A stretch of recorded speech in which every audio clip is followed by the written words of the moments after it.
Salud amigos, donde quiera que se encuentren de ese lado del receptor, en cualquier lugar de nuestra querida, contaminada y única nave espacial.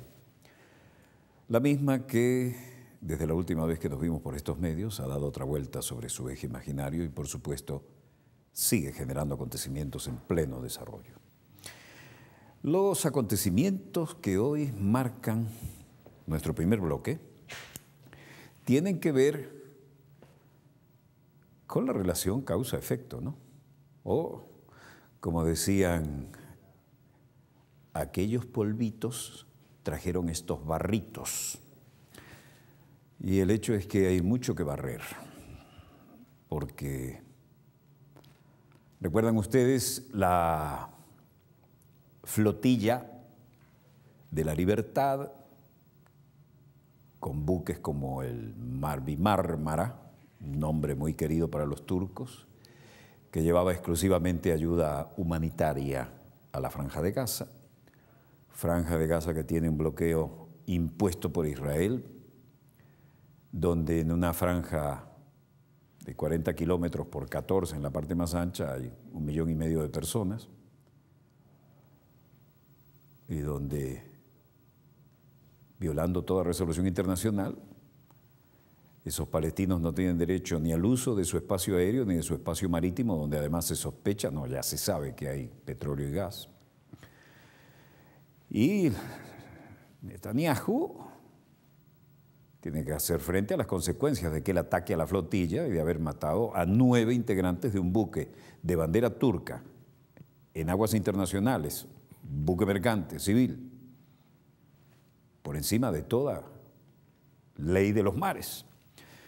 Pero lo grave de esto es que Israel y Turquía, ángulo especialmente sensible de la OTAN, después que desapareció el Shah, ¿no?, que era el gendarme del Golfo Pérsico, como siempre decimos, Turquía adquiere una enorme importancia. Israel hizo lo posible para controlar daños, pero el informe Palmer no deja contento para nada a Turquía. Turquía le solicitó a Israel que se disculpara. Israel, que había hecho hasta maniobras combinadas con Turquía, que le modernizó aviones, que le vendió armamento, que tenía aquí un aliado estratégico, pues ahora le ha dado con la puerta en las narices a Turquía porque Netanyahu es así.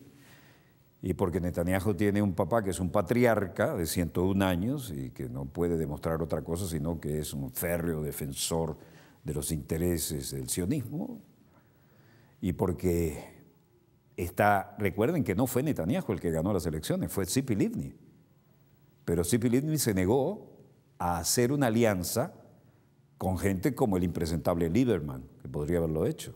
Se quedó esperando su momento. Tzipi Livni fue del Mossad.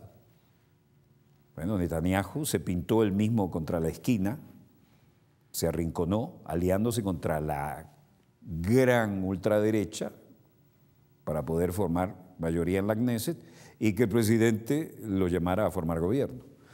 Bueno, ahora vienen las consecuencias, ¿no? Y esos actos para poder dejar contenta a la ultraderecha traen sus consecuencias. Turquía no es cualquier país. Turquía es una potencia y Turquía es un eje importantísimo geopolítico en el Mediterráneo y en la OTAN. Y esta altanería de Netanyahu trajo sus consecuencias. Bueno, como sea, el viejo tema de los palestinos, que inminente, estamos en cuenta regresiva, recuerden lo que le dijimos, anótenlo, antes de que llegue el 20 de este mes, cuando los palestinos van a ir a la Asamblea General de la ONU a pedir que los reconozcan como un Estado miembro, va a recibir una avalancha de votos a favor. No sé de qué va a valer el veto de Estados Unidos si llega al Consejo de Seguridad, pero la realidad es que la opinión mundial dice que los palestinos tienen derecho a vivir en paz en su propio territorio y no al expansionismo que cada vez le quita más terreno, violando las resoluciones. Y los palestinos van a pedir que justamente la resolución de la ONU sobre las fronteras de 1967 sean sus fronteras reconocidas ahora. Bueno, estos gestos simbólicos, pero de gestos simbólicos también se producen consecuencias muy reales.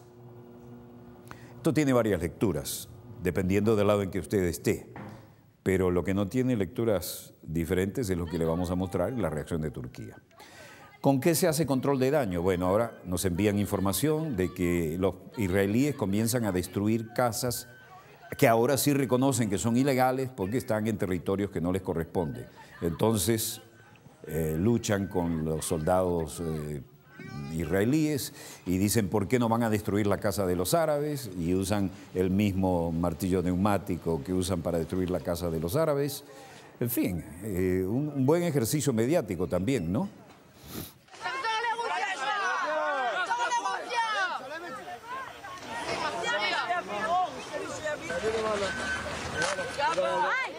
Esto que está ocurriendo en la pantalla no es de ahorita, es de estos días para acá, cuando las cosas se pusieran feas, ¿no? Y acá los colonos, para llamarlos de alguna manera, dice, el pueblo hebreo demanda justicia, ¿por qué no van a destruir, qué quieren, una guerra civil? ¿Por qué no van a destruir la casa de los palestinos? Y cosas por el estilo.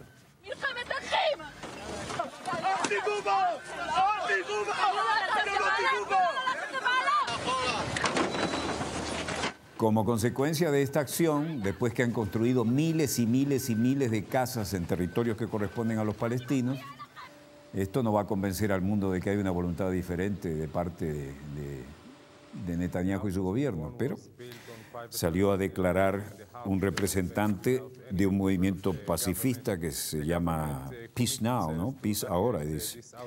Ese puesto en Migrón fue construido en territorio palestino privado, en el corazón de la margen occidental, sin aprobación del gobierno, y la comunidad tiene que abandonar este puesto y en este año, y veremos hacia adelante cómo hay mayores evacuaciones. Y resultado, los colonos que se sintieron ofendidos fueron y prendieron fuego a una mezquita en Cisjordania. Niños jugando, un niño israelí obviamente, jugando con una caja de cartón, la demostración de que ya tienen que abandonar su vivienda y su puesto de avanzada en territorio palestino. Y este hombre dice, si quieren destruir casas, deberían destruir las casas, muchas casas, de los árabes en esta tierra. ¿Por qué vienen a destruir las casas de los judíos? Bueno, aquí está la mezquita y el resultado es que no solo la atacaron y le prendieron fuego al primer piso, sino que escribieron además en las paredes, es decir, atacaron un templo de la fe musulmana. El incidente es el último de una serie de choques entre colonos palestinos, colonos judíos y palestinos en la zona, ¿no? La autoridad palestina condenó el ataque, señalando que no es la primera vez que una agresión de este tipo es llevada a cabo por colonos contra una mezquita en Cisjordania y apeló al Cuarteto de Paz de Medio Oriente para que interviniera.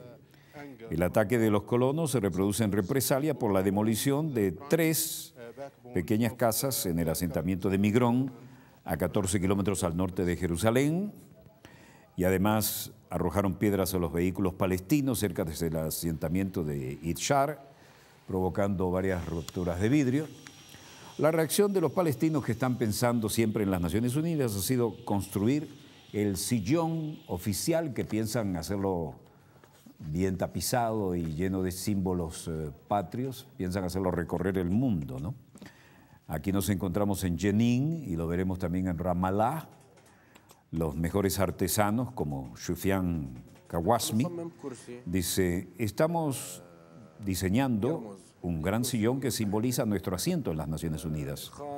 Por iniciativa del presidente, para nuestra apuesta de que ahora en septiembre vamos a pedir el reconocimiento en la ONU. Y en la parte del respaldo se puede leer Palestina, el derecho palestino a ser un miembro de total derecho de las Naciones Unidas.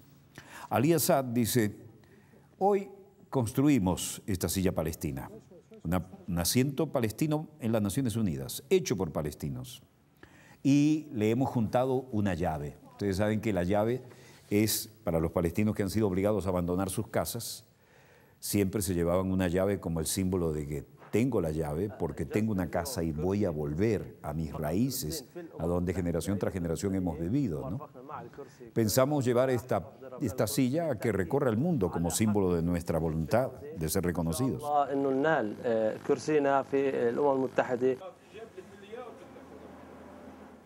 De manera que también decidieron crear una especie de estuche en maderas finas, sencillo, y lo pusieron en una caja y pusieron también una llave simbólica, aparte de la llave que cierra la caja, como el recuerdo de que quien tiene la llave tiene una casa, aunque lo hayan expulsado, y tiene un lugar allá en su tierra de sus ancestros, que es Palestina.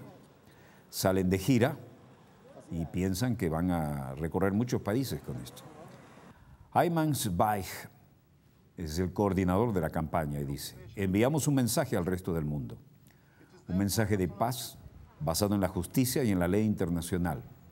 Somos un grupo de ciudadanos palestinos que hemos decidido llevar adelante esta campaña y llevar esta silla alrededor del mundo, una silla que representa nuestra membresía como Palestina, Estado independiente en las Naciones Unidas. An actual seat in a world tour, a seat symbolizing the full membership state of Palestine in the United Nations. En esta misión pacífica queremos dejar claro que nuestra apuesta es por una campaña de popularidad y de necesidad de que se cumplan en el campo político y diplomático los logros del esfuerzo que hemos hecho para la independencia, y no cesaremos hasta tener la membresía en las Naciones Unidas.